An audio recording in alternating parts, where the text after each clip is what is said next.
One neighbor unleashes his Rottweilers to bite your children, and in fact to do worse to your children, and then says, let's talk. You think you're going to talk to him until he either unleashes those Rottweilers or locks them up in a kennel or puts them to sleep?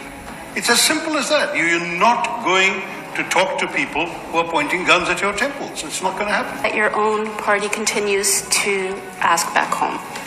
Just yesterday, the leader of your party, Rahul Gandhi, said Modi surrendered to President Trump. Sorry, what was the last one there? That Modi surrendered to President Trump. Look, all I can say is that we have enormous respect for the American presidency and the American president.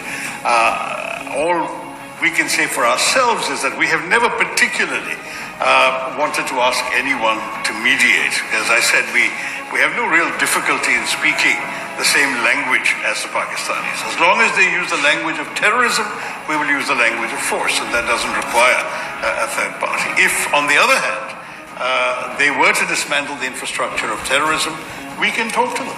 If they take serious actions to show that they want to restore normal relationships with us, we can certainly talk to them again without needing an intermediary. So it's not in any way a negative comment about the goodwill of people.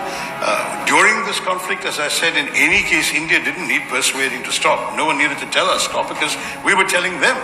The moment Pakistan stops, we are prepared to stop. So if they in turn then told the Pakistanis, you better stop because the Indians are willing to stop, and that was what they did, then that's a wonderful gesture on their part vis-a-vis Pakistan, but only Pakistan and they can tell us exactly what happened. President Trump, even as recent as, I guess, a couple days ago, he keeps saying that he used trade to stop the war. That's not the impression I have. I can tell you that it was a public record that there were calls coming from various foreign ministers to our foreign minister, to our national security advisor.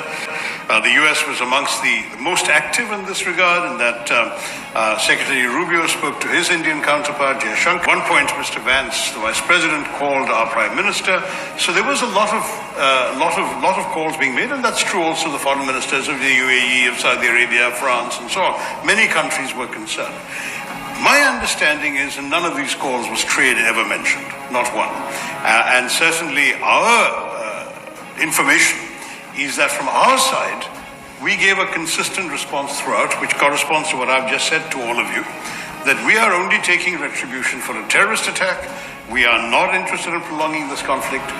If Pakistan hits us, we will hit back because we have a right of self-defense. If Pakistan stops, we'll